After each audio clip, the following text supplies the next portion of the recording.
पहला स्कैन बहुत इम्पोर्टेंट है पता करने के लिए कि बेबी है कहाँ, यूट्रस में ही है या थोड़े से कॉम्प्लिकेशन होता है जिसको हम एक्टोपिक प्रेगनेंसी बोलते हैं। A happy healthy mind is equal to a happy healthy baby.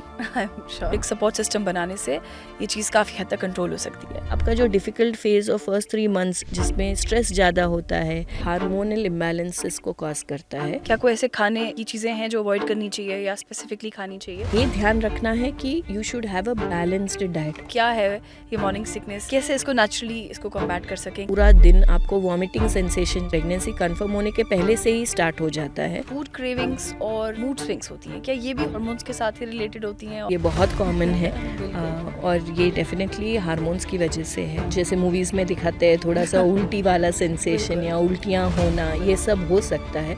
पहले ट्राइमेस्टर में सबसे ज़्यादा किस चीज़ का रिस्क हो सकता है? सबसे बड़ा रिस्क जो है प्रेगनेंसी में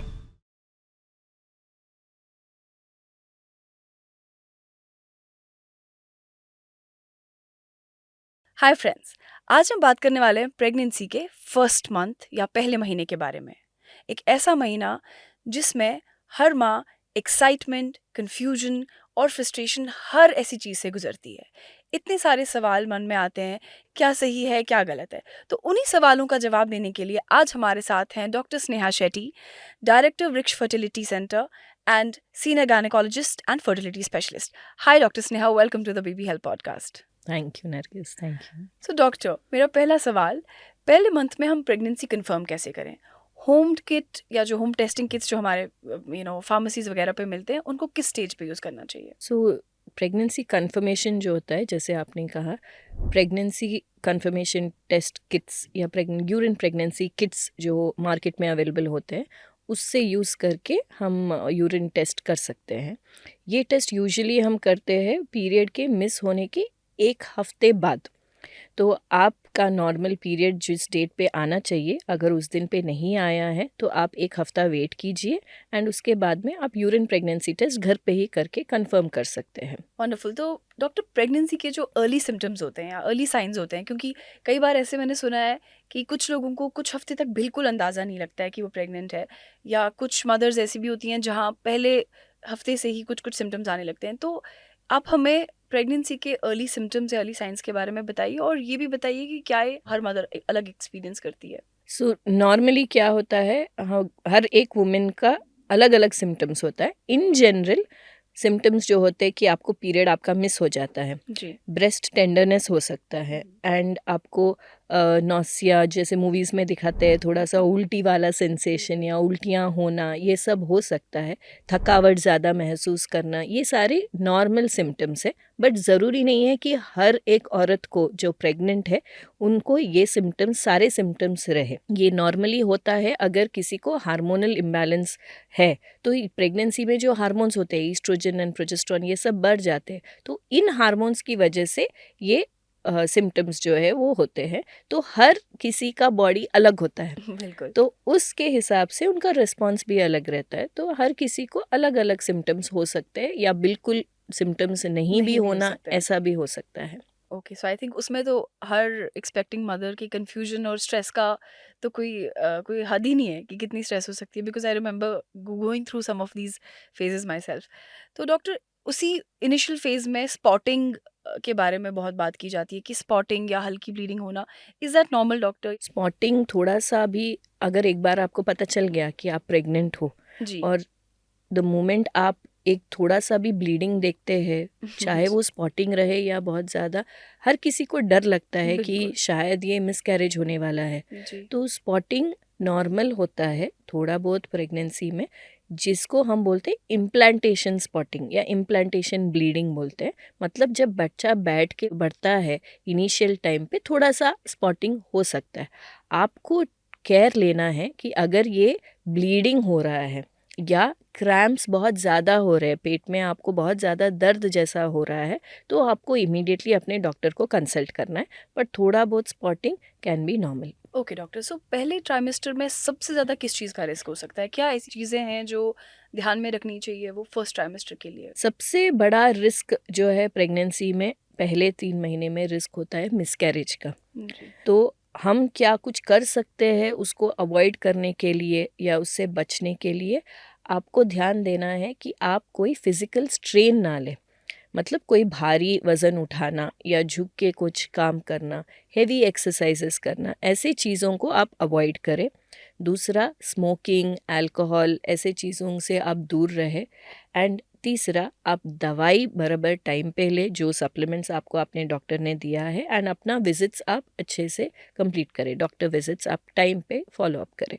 जी doctor, thank you so much. तो डॉक्टर, खाने को लेके भी गाइडलाइंस हैं क्या जो आप हमारी एक्सपेक्टिंग मदर्स को बताना चाहेंगे कि क्या खाना चाहिए फर्स्ट मंथ में? क्या कोई ऐसे खाने की चीज़ें हैं जो अवॉइड करनी चाहिए या स्पेसिफिकली खानी चाहिए? क्या है वो list of foods to avoid? So आपको ये ध्यान रखना है कि you should have a balanced diet. हर तरह की चीज़ आप खा सकते हो। आपको अच्छे से प्रोटीन रिच फूड खाना है, जैसे कि दाल, पनीर, अंडे ऐसे आपको लेना है। फ्रेश फ्रूट्स एंड वेजिटेबल्स लेना है, एंड आपको ड्राई फ्रूट्स लेना है। ऐसे आप सब कुछ खा सकते हो in moderation. Small frequent meals, मतलब छोटे छोटे पोर्शन में, हर 2 घंटे में एक बार। ऐसे आप ज़्यादा गैप मत रखिए, खाली पेट मत रहिए। एंड अच्छा सा बैलेंस्ड डाइट, मतलब आपको कार्बोहाइड्रेट्स, प्रोटीन्स, हर एक मात्रा संख्या आपको बराबर से रहना चाहिए। एंड क्या अवॉइड करना चाहिए, आपको बाहर का खाना थोड़ा अवॉइड करना है। अनकुक्ड मीट या पैकेज्ड फूड्स जिसमें ज़्यादा प्रिजर्वेटिव्स होता है, ऐसे चीज़ों को आपको अवॉइड करनी चाहिए। और भी 1-2 चीज़ें मैंने सुनी है, शायद मिथ्स हैं या सही है, मुझे नहीं पता, आप बताइए। पाइनएप्पल का नहीं खाना या फिर पपाया नहीं खाना, ये चीज़ें भी मैंने सुनी है। What about those foods doctor? Raw pineapple and raw papaya, specially raw papaya में एक एंजाइम प्रेजेंट होता है जो यूट्राइन कॉन्ट्रैक्शंस को स्टिमुलेट करता है। तो अच्छा, इसलिए हम एडवाइस करते हैं कि आप रॉ पपाया को अवॉइड कीजिए। बट अगर ऐसा कुछ होता है तो जो नहीं चाहते कि प्रेगनेंसी वो ही खा कंटिन्यू सकते करे, थे। वो तो फिर सिर्फ पपाया बैठ के ही खाते तो फिर हो जाता। तो ऐसा कुछ नहीं है कि ऐसे होगा। बट अच्छा, हम यूजुअली कहते हैं कि आप अवॉइड कीजिए, बिकॉज वो एंजाइम्स जो प्रेजेंट होते हैं वो स्टिमुलेट कर सकते हैं ओके, यूट्रस को। Understood doctor. तो डॉक्टर, एक और चीज़ जो प्रेगनेंसी के साथ जुड़ी हुई है और जो कि काफ़ी मुश्किल एक फ़ेज़ है, जो मैं भी उससे गुज़री हूँ, मॉर्निंग सिकनेस को लेके। जो आप ये मॉर्निंग सिकनेस के बारे में आप हमारे मदर्स को बताइए, क्या है ये मॉर्निंग सिकनेस? कैसे इसको नेचुरली इसको कॉम्बैट कर सकें? कैसे इसका ध्यान रख सकें नेचुरली? तो मॉर्निंग सिकनेस या नौसिया जो हम बोलते हैं, मतलब बहुत मतली जैसा होना या फिर अनईजी फील करना, या हम पूरा दिन आपको वॉमिटिंग सेंसेशन जैसे होते रहना, ये बहुत नॉर्मल है प्रेगनेंसी के पहले 3 महीने में। एंड कुछ लोगों को ये पीरियड मिस होने के पहले, मतलब प्रेगनेंसी कंफर्म होने के पहले से ही स्टार्ट हो जाता है। एंड कुछ लोगों को पीरियड मिस होने के तुरंत बाद स्टार्ट हो जाता है, और कुछ लोगों को ये पूरा दिन रहता है। तो ये नॉर्मल है। एंड ये इसलिए होता है क्योंकि आपके बॉडी में हार्मोनल चेंजेस जो है वो स्टार्ट हो गए हैं, एंड ये हार्मोन्स की वजह से होता है। तो इसके लिए स्मॉल फ्रीक्वेंट मील्स, मतलब छोटे छोटे पोर्शन में खाना खाना है। जैसे आप normally typically breakfast, lunch, dinner ऐसे हम खाना नॉर्मली लेते हैं, वैसा नहीं, आपको बीच बीच में थोड़ा थोड़ा मील्स लेते रहना है। एंड ज़्यादा खाली पेट नहीं रहना है। एंड पानी का इंटेक थोड़े थोड़े मात्रा में बीच बीच में लेते रहिए। और दूसरी चीज़ है कि आप घर के नुस्खे थोड़े से, जैसे कि जिंजर टी पीना, लेमन जूस लेना, ऐसे थोड़े से चीज़ों से आप, कुछ लोगों को ये बेटर लगता है, तो आप ये सारी चीज़ें भी ट्राई कर सकते हो। हर मदर के लिए बहुत डिफरेंट है, क्योंकि मेरे लिए ये मॉर्निंग सिकनेस मॉर्निंग में ही नहीं थी, दिन रात पूरे टाइम सिकनेस ही थी। हम्म। और प्रेगनेंसी के 9th मंथ तक चली। जो कि मेरे डॉक्टर्स ने तब मुझे कहा था कि बहुत ही रेयर केसेस होते हैं जिसमें कंटिन्यूसली पूरे 9 मंथ्स ये इट डजंट स्टॉप। तो मेरा तो काफ़ी अलग सिचुएशन था, बट ये घर के नुस्खे फॉलो करने से भी ये चीज़ें ध्यान में रखी जा सकती हैं। हाँ, डेफिनेटली, आई मीन आप कोशिश कर सकते हो ये, अगर आपको काम नहीं कर रहा है एंड आपका डे टू डे रूटीन बहुत ही डिस्टर्ब हो रहा है इस मॉर्निंग सिकनेस से, आप डेफिनेटली अपने डॉक्टर को इन्फॉर्म करके वो आपको मेडिकेशन भी दे सकते हैं। करेक्ट। एंड थोड़े लाइफस्टाइल चेंजेस, कभी कभी क्या होता है, कुछ ट्रिगर्स होते हैं कि जी। कुछ स्मेल के साथ आपको या ये ज़्यादा लग रहा है, जी या कुछ फूड्स आपको सूट नहीं हो रहे हैं। जी ऑल्टर्ड परसेप्शन ऑफ स्मेल बोलते हैं, पैरोस्मिया। तो मतलब आपको कोई वहाँ पे बाजू में दाल बना रहा है किचन में, बट बिल्कुल आपको वो फिश का स्मेल जैसे लग रहा है। तो बिल्कुल ऐसे तो अलग अलग सिम्टम्स भी हो सकते हैं। तो ओके अगर कोई ट्रिगर है जो आप आइडेंटिफाई कर रहे हो कि आपके घर में ये स्मेल प्रिडोमिनेंट है, कोई अगरबत्ती का स्मेल से आपको ऐसा हो रहा है, जी तो वो ट्रिगर्स को आप थोड़ा सा अवॉइड करिए ओके एंड उसको आप करेक्ट करने की कोशिश कीजिए। लाइफस्टाइल चेंज करिए अपना, थोड़ा सा mild to moderate breathing exercises करिए, या mild to moderate stretching exercises approved by your doctor. वो करेक्ट सब करने पे भी, चेंज ऑफ प्लेस, वो सब भी आपको थोड़ा सा हेल्प कर सकता है। तो डॉक्टर अब हमने खाने की बात भी की, हमने मॉर्निंग सिकनेस की बात भी की, अब सप्लीमेंट्स की बात थोड़ी करते हैं। फॉलिक एसिड एक ऐसा सप्लीमेंट है जो कभी कभी तो तब दिया जाता है जब आप प्रेगनेंसी प्लान भी कर रहे हैं, और जब फिर प्रेगनेंसी कंफर्म होती है तब तो you are immediately put on folic acid. तो उसके बारे में बताइए डॉक्टर कि कब लेना ज़रूरी है, किस स्टेज पे लेना चाहिए, और क्यों ज़रूरी है, और कब तक कंटिन्यू करना चाहिए फॉलिक एसिड। सो फोलिक एसिड एक बहुत ही इम्पॉर्टेंट विटामिन है जो हर महिला को प्रेगनेंसी जब वो प्लान करना चाहते हैं तभी से लेना स्टार्ट करना चाहिए। वो एक छोटी सी दवाई है जो आपको दिन में लेना है, कभी भी खाना खाने के बाद में, सुबह दोपहर या शाम में कभी भी आप ले सकते हो। और ये टैबलेट बहुत इम्पॉर्टेंट है अगर आप प्रेगनेंसी प्लान करना चाहते हो। अगर आपने नहीं लिया, प्लान कर रहे हो और आपने फोलिक एसिड मिस किया, तो जैसे ही आपका प्रेगनेंसी कंफर्म हुआ है आप इमीडिएटली फोलिक एसिड लेना स्टार्ट कीजिए, क्योंकि ये बेबी के डेवलपमेंट के लिए, स्पेशली ब्रेन और स्पाइनल कॉर्ड डेवलपमेंट के लिए ये बहुत बहुत इम्पॉर्टेंट है। तो इसको आप मिस ना करें। नॉर्मली ये हम देते हैं पहले 3 महीने के लिए, पर अगर आपको कोई रिस्क फैक्टर्स है, जैसे कि आपको एपिलेप्सी या फिट्स की कोई इशू है, तो नॉर्मली डॉक्टर्स आपको ये फोलिक एसिड की टैबलेट कंटिन्यू करने के लिए भी बोल सकते हैं। तो आपके डॉक्टर आपको बेस्ट गाइड करेंगे। तो डॉक्टर जो स्ट्रेस या एंग्जाइटी है, उससे क्या फ़र्क पड़ सकता है बेबी को या बेबी की डेवलपमेंट को। सो स्ट्रेस जो है वो बहुत ही हार्मोनल इम्बैलेंसेस को कॉज करता है, जो आपके बेबी के ग्रोथ और डेवलपमेंट पे इफ़ेक्ट कर सकता है। तो स्ट्रेस को मैनेज करना बहुत इम्पॉर्टेंट है। फिज़िकली हेल्दी रहना, अच्छा खाना खाना जितना इम्पॉर्टेंट है प्रेगनेंसी में, उतना ही इम्पॉर्टेंट है कि आप बहुत हेल्दी और आपका माइंड बहुत हैप्पी रहे। तो इसके लिए आपके पार्टनर के साथ आपको कम्युनिकेट करना, मतलब फैमिली के मेंबर्स के साथ अच्छे से बात करना, खुश रहना, अच्छा म्यूज़िक सुनना, मेडिटेशन करना, ये सारे थोड़े आप नुस्खे ट्राई कर सकते हैं आपके स्ट्रेस को कंट्रोल करने के लिए। A happy healthy mind is equal to a happy healthy baby. I am sure. Thank you so much doctor, ये हमारी सारी मदर्स को ध्यान में रखना चाहिए, क्योंकि जैसे आपने बताया फैमिली सपोर्ट और ये अच्छी एक्सरसाइजेज या एक अच्छे माहौल अपने अराउंड एक सपोर्ट सिस्टम बनाने से ये चीज़ काफ़ी हद तक कंट्रोल हो सकती है। सो डॉक्टर, यूजुअली जब हम फर्स्ट पीरियड मिस करते हैं और उसके बाद जब आपने होम होम टेस्ट या होम किट्स के ज़रिया या ब्लड ब्लड टेस्ट के ज़रिए आपको पता चलता है कि आप प्रेग्नेंट हैं, उसके बाद by then you're already like 5 weeks, I am assuming 5 हफ्ता ऑलरेडी हो चुका होता है, तो अभी दूसरा महीना होने की बस तैयारी होती है। तो उस दूसरे महीने में बेबी का डेवलपमेंट क्या होता है डॉक्टर। तो अभी दूसरे महीने में आपके बेबी के सारे ऑर्गन्स डेवलप होना स्टार्ट हो रहे हैं। बेबी का हार्ट बीट स्टार्ट होना, ये सब आपको फॉर्मेशन स्टार्ट हो जाता है। ये टाइम होता है जब आपका पहला स्कैन, नॉर्मली अल्ट्रासाउंड स्कैन जो है वो आपके डॉक्टर स्केड्यूल करते हैं।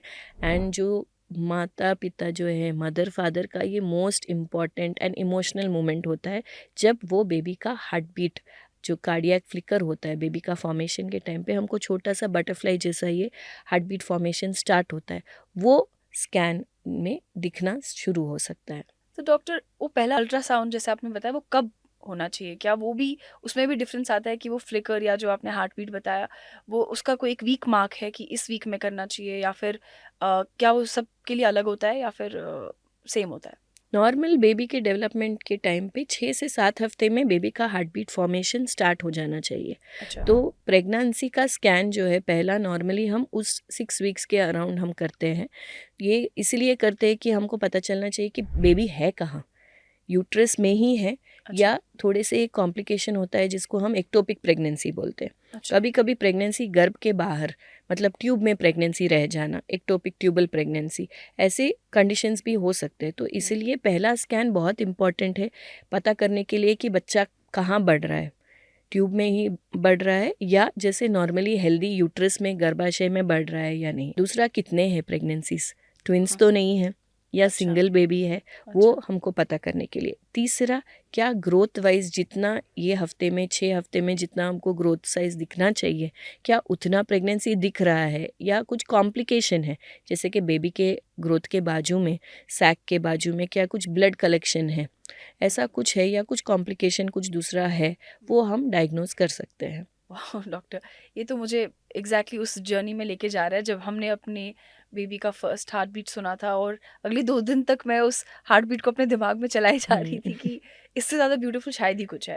एंड बिल्कुल। इट रियली स्केयर्स यू, क्योंकि आपको या तब लगता है कि आपके अंदर एक ह्यूमन बीइंग है जिसका अब हाँ। आपको ध्यान रखना है। बट डॉक्टर, मुझे अभी भी जानना है कि क्या वो अगर 6 to 7 वीक का मार्क मिस हो गया फॉर इंस्टेंस, और उसमें वो हार्ट बीट नहीं आया, तो बिसाइड्स एक्टोपिक प्रेगनेंसी कोई और भी रीज़न हो सकता है कि वो अभी और हार्ट बीट नहीं आ रहा है, या फिर सो आना चाहिए ज़रूरी? तो कुछ लोगों का क्या होता है, उनका इरेगुलर पीरियड्स होते हैं, पीरियड्स टाइम पे नहीं आता है। करेक्ट। तो अगर उनका ओवुलेशन लेट हुआ है ओके। और उनका प्रेगनेंसी आना ही लेट हुआ है, ओके। तो फिर उनका अगर अर्ली प्रेगनेंसी हो जाता है, तो हमारे डेट्स के हिसाब से जो हम कैलकुलेट करते हैं वो ओके। 6 to 8 वीक्स अगर है, जी। बट बच्चा बनना ही लेट से बना, तो वो अच्छा। प्रेगनेंसी का पॉइंट ही उसका उस हिसाब से सिर्फ 5 हफ्ता है। तो अंडरस्टूड। इसलिए हम उनको फिर से 1 हफ्ते बाद या 10 दिन बाद में हम फिर से बुलाते हैं चेक करने के लिए कि क्या ग्रोथ ठीक है, क्या हार्ट बीट 10 दिन बाद जो आना चाहिए था नॉर्मली ग्रोथ के हिसाब से वो आ चुका है या नहीं। सो कुछ कंडीशंस में हम वेट करते हैं एंड मदर को फिर से बुलाते हैं चेक करने के लिए। Okay, wonderful doctor. So second month है वो पीरियड जहाँ पे सबसे ज़्यादा वॉमिटिंग की कॉन्वर्जेशंस हम लोग बोलते हैं, फर्स्ट ट्राइमेस्टर बेसिकली। लेकिन अगर अब ये वॉमिटिंग बहुत ज़्यादा हो गई, तो किस स्टेज पे वॉमिटिंग को नॉर्मल से ज़्यादा माना जाता है कि अब ये सीरियस है, और कहाँ पे हमें डॉक्टर का इंटरवेंशन ज़रूरी है? तो प्रेगनेंसी में वॉमिटिंग होना नॉर्मल है। हम्म। ये नॉर्मली होता है हार्मोन्स की वजह से। एंड दिन में एक बार वॉमिटिंग होना, 2 बार होना ठीक है, आप घर के नुस्खे ट्राई कर सकते। बट अगर किसी को हर दिन वॉमिटिंग हो रहा है एंड उस वजह से आपको बहुत वीकनेस लग रहा है या आपको बहुत ही थकावट हो रही है एंड आपका वेट भी बहुत कम हो रहा है, उसको कंडीशन को हम हाइपरेमेसिस ग्रेविडेरम बोलते हैं, जिसमें बार बार वॉमिटिंग्स हो रहा है। तो ऐसे कंडीशन में आपको डॉक्टर को मिलना है जो आपको दवाई, आईवी फ्लूइड्स लगा सकते, सलाइन चढ़ाएंगे एंड उसके साथ साथ आपको थोड़ा से नुस्खे भी समझाएंगे कि क्या आपको यूज़ करना है, कैसे करना है एंड उस हिसाब से आपका ट्रीटमेंट प्रोटोकॉल प्लान किया जाएगा। इससे आप बहुत सारे लोगों को रिलीफ मिल सकता है। एंड न्यूट्रिशन जो बेबी को जाना चाहिए, रिपीटेड वॉमिटिंग्स के साथ होता क्या है, वो जो न्यूट्रिशन जाना है वो इनएडिक्वेट हो जाता है एंड मदर बिल्कुल। के हेल्थ को भी अफेक्ट किया करता बिल्कुल। है। बिल्कुल। Along with dehydration science and symptoms की वजह से बेबी पे असर ज़्यादा होता है, तो इसीलिए हमको दवाई दे के उसको कंट्रोल करना बहुत इम्पोर्टेंट है। बिल्कुल डॉक्टर। तो डॉक्टर, ये जो फूड क्रेविंग्स और मूड स्विंग्स होती हैं, क्या ये भी हार्मोन्स के साथ ही रिलेटेड होती हैं और उसी की वजह से आती हैं? हाँ, जो ये फूड क्रेविंग्स, मूड स्विंग्स, ये बहुत कॉमन है। बिल्कुल। और ये डेफिनेटली हार्मोन्स की वजह से है। बिल्कुल। बट मुझे ऐसा लगता है कि फूड क्रेविंग्स को हमको थोड़ा सा कंट्रोल करना चाहिए। अगर आपको मीठा खाने का मन कर रहा है, कभी तो भी एक बार इज़ ओके, हम्म। बट बार बार आप हर दिन ऐसा करोगे तो भी that is not a good thing आपके करेक्ट। बेबी के लिए या आपके हेल्थ के लिए। मूड स्विंग्स के ऊपर भी मैं ये बोलूँगी कि आपको थोड़ा सा ध्यान रखना है कि आप आपके इमोशंस को थोड़ा कंट्रोल में रखें इन द फॉर्म्स ऑफ, जैसे हमने डिस्कस किया, आप मेडिटेशन करिए, ब्रीदिंग एक्सरसाइजेस करिए, डॉक्टर्स के साथ ओपन कम्युनिकेशन रखिए। आपके डॉक्टर को बोलिए कि आपको ये बहुत एक्सट्रीम हो रहा है, या पार्टनर्स के साथ आपका डिस्कस करिए, अपने हस्बैंड के साथ, अपने फैमिली मेम्बर्स के साथ एंड उस हिसाब से आप इसको बैलेंस करने की कोशिश कीजिए। Okay, wonderful wonderful doctor. So doctor, एक और चीज़ की जो कंप्लेन करती हैं प्रेग्नेंट मदर्स, जो इनिशियल मंथ्स में कॉन्स्टिपेशन और ब्लोटिंग, तो ये चीज़ें भी बहुत कॉमनली पाई जाती हैं, तो इसको कैसे डील करें डॉक्टर, और ये क्यों होता है? तो कॉन्स्टिपेशन और ब्लोटिंग नॉर्मली होता है प्रोजेस्टेरॉन नामक हार्मोन की वजह से, हम्म। जो इंटेस्टाइन्स के मूवमेंट को थोड़ा सा स्लो कर देता है। तो इस वजह से आपको कॉन्स्टिपेशन प्रॉब्लम हो सकती है। एंड इसके लिए आपको ज़्यादा पानी लेना है, हाई फाइबर डाइट लेना है। अगर बहुत ज़्यादा सीवियर है तो आपके डॉक्टर आपको दवाई भी प्रिस्क्राइब करेंगे, तो वो आप ले सकते हैं। इन सब के साथ साथ आपको थोड़ा छोटा छोटा वॉक्स भी करना है इन बिटवीन मील्स, एंड थोड़ा सा गर्म पानी लेना। ये सब आपको थोड़ा हेल्प करेगा ये कॉन्स्टिपेशन और ब्लोटिंग को रिलीफ के लिए। ओके, तो डॉक्टर आपने अभी वॉकिंग की बात की, which is a form of exercise. तो जैसे मुझे ये समझना है कि क्या ये फेज़ जो सेकंड मंथ ऑफ प्रेगनेंसी, क्या ये एक्सरसाइजेस के लिए सेफ़ है, जैसे लिफ्टिंग या बाकी चीज़ें, या कार्डियो करने के लिए सेफ़ है, या अगर वो नहीं तो फिर कौन सी एक्सरसाइजेज हैं जो सेफ़ हैं सेकंड मंथ प्रेगनेंसी में? सो नॉर्मली पहले के 3 महीने में हम ये बोलते हैं कि आप बहुत ज़्यादा एक्सरसाइज ना करें। अच्छा। अगर अनकॉम्प्लिकेटेड प्रेगनेंसी है, आपके प्रेगनेंसी में कोई रिस्क नहीं है, तो आपके डॉक्टर आपको नॉर्मल वॉकिंग से मना नहीं करेंगे। आप नॉर्मल वॉकिंग कर सकते हो, बिल्कुल। मिनिमल माइल्ड योगा स्ट्रेचिंग भी कर सकते हो, अच्छा। एंड नॉर्मल एक्सरसाइजेस भी आप माइल्ड एक्सरसाइजेस कर सकते हो। बट डेफिनेटली कार्डियो करना, हैवी वर्कआउट करना, ये सब आपको नॉर्मली हम मना करते हैं पहले 3 महीने में। अगर कॉम्प्लिकेटेड प्रेगनेंसीज है तो शायद आपको ये भी करने से भी मना कर दे, ओके। बेड रेस्ट का रेकमेंड करे अगर कुछ कॉम्प्लिकेशन चल रहा है प्रेगनेंसी में। बिल्कुल। बट अदरवाइज नॉर्मली मना नहीं करते हैं। ओके। माइल्ड एक्सरसाइजेस आप कर सकते हो, वॉकिंग भी कर सकते हो।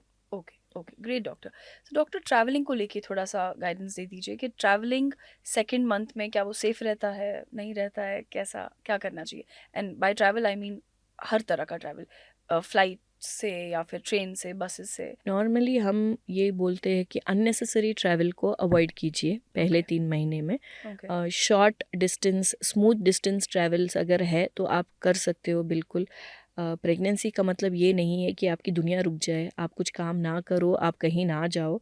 आप एब्सोल्युटली ट्रैवल कर सकते हो, नॉर्मल रह सकते हो। बम्पी रोड्स, रफ रोड्स को थोड़ा सा अवॉइड कीजिए, लॉन्ग ट्रैवल्स को थोड़ा सा अवॉइड कीजिए।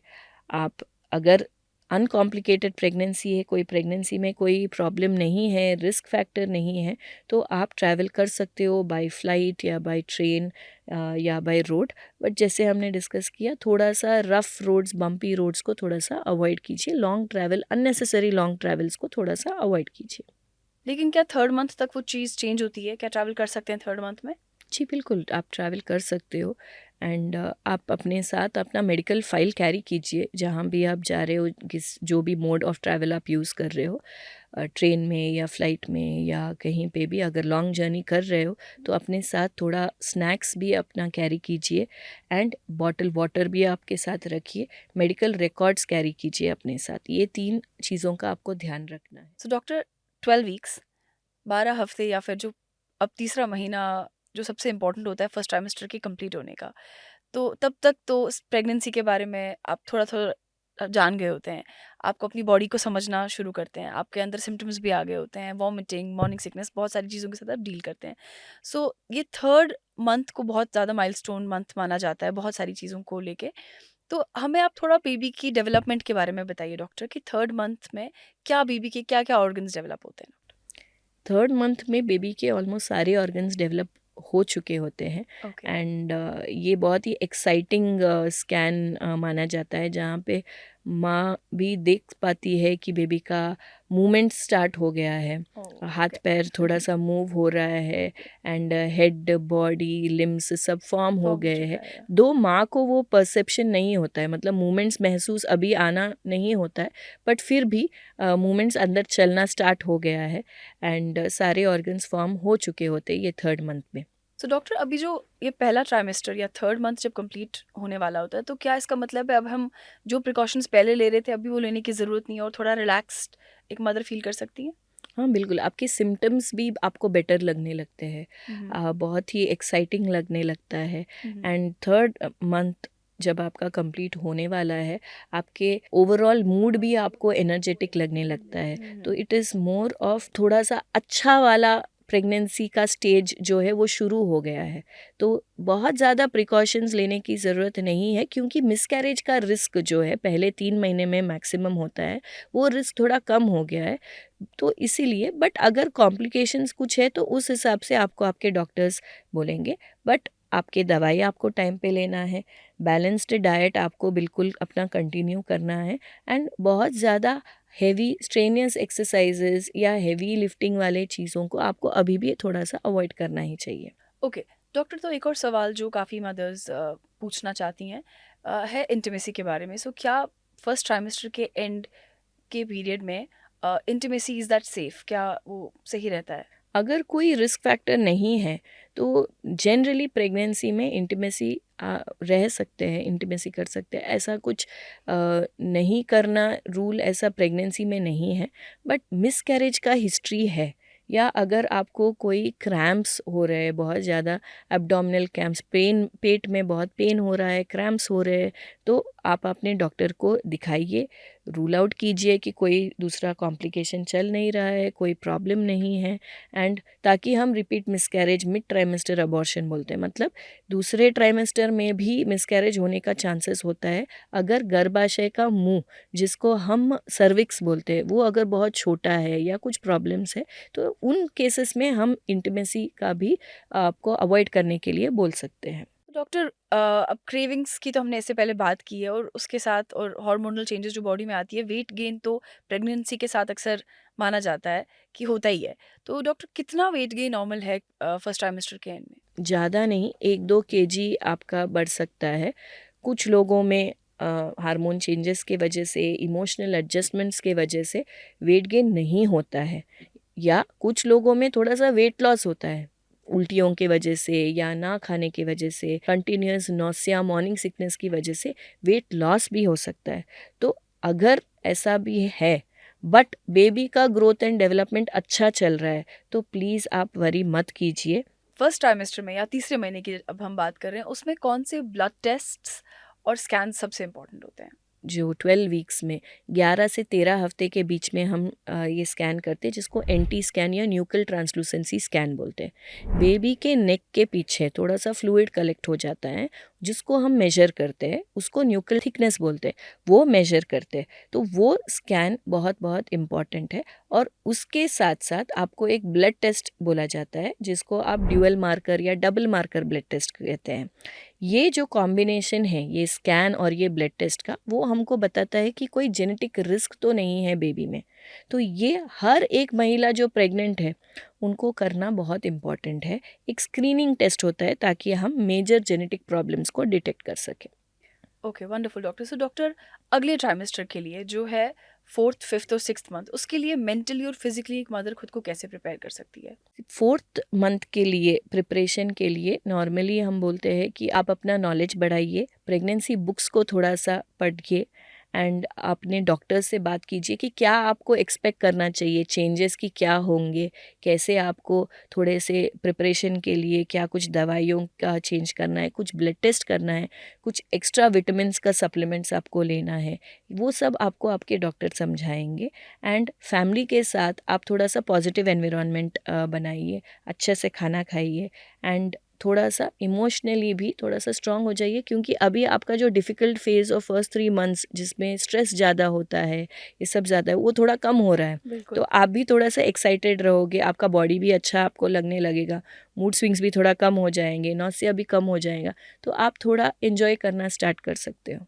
Okay doctor. सो डॉक्टर, वो जो हमने होम टेस्ट किट की बात की प्रेगनेंसी कंफर्मेशन के लिए, तो उसको लेके भी लोगों को ज़्यादा अंदाज़ा नहीं होता, पता नहीं होता। हमने बस एडवर्टीजमेंट्स या न्यूज़पेपर या न्यूज़ में या टीवी पे देखा रहता है कि कैसे यूज़ करना है। तो उसका कोई गाइडेंस होता है कि पहला यूरिन सैंपल या दूसरा यूरिन सैंपल या फर्स्ट मॉर्निंग सैंपल कैसे यूज़ करें, और उसका डेटा क्या बोलता है कि क्या वो हमेशा सही होते हैं urine tests? Urine pregnancy test जो है वो बहुत कॉमनली अवेलेबल है, कोई भी लोकल फार्मेसी शॉप में, मेडिकल शॉप में आपको मिल जाएगा। वो ऑलमोस्ट 90% एक्यूरेट होते हैं।